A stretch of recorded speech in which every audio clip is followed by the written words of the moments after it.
Hey, what's going on, guys? In this video we are going to talk about homogeneous second order linear differential equations, and the general pattern for the second order differential equation look like this. We have function of x with y double prime, and with another function of x y prime, function of x y, and that is equal to another function of x.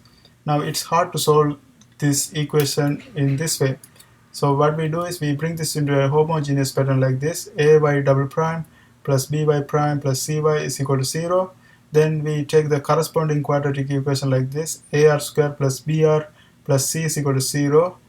And then we find the roots. Like if we get the roots that's distinct, if we get two different roots, the general solution for the differential equation is going to look like this, right? And if we get repeated root, like for example if we get two equal roots, that's going to, the general solution for the differential equation in that situation is going to look like this.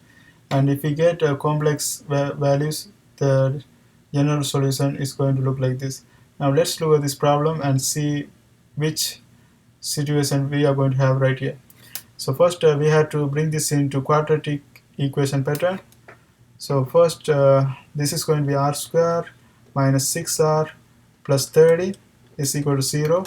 Now if you look at this one, this is hard to factor because when we multiply we have to get positive 13, and when we add we have to get negative 6. There's no possible way to do that, right? So what we have to do is we have to use the quadratic formula to find the roots. That is minus b plus or minus square root of b squared minus 4ac over 2a, and that's the one I'm going to use right here. So here we know that r is going to be equal to minus b, and here we know that b, let's put the a, b, c values. A is equal to 1, b is equal to negative 6, and c is equal to 30. Therefore minus b is going to be plus 6, right? Because minus 6, that's going to be plus 6. Plus or minus b square is going to be 36 minus 4ac. So 4 times 1 times c is going to be 30 divided by 2a, 2 times 1, that's going to be this. And let's solve this one and see what we get. And here we are going to have 6 plus or minus, and 36 minus 13 times 4 is going to be equal to 52 divided by 2, and we are going to have 6 plus or minus 36 minus 52 is going to give us 36 minus 52, that's going to give us negative 16. Negative 16 divided by 2, and if you look at this one, here we have a negative value, right? So this is going to be a complex number because instead of negative 1 we are going to plug this one with I square, and if we plug I square, that's going to give us 6 plus or minus 4i, right, divided by 2.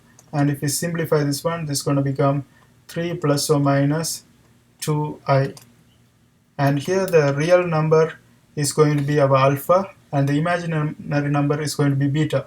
So this is our real number, that is alpha. Alpha is equal to 3 and the imaginary number is 2, so this is going to be our beta.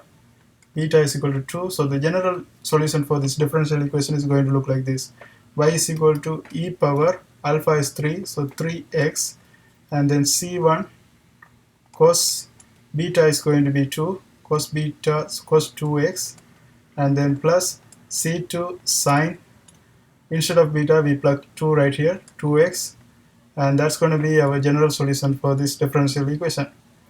I hope this helps. Thanks for watching.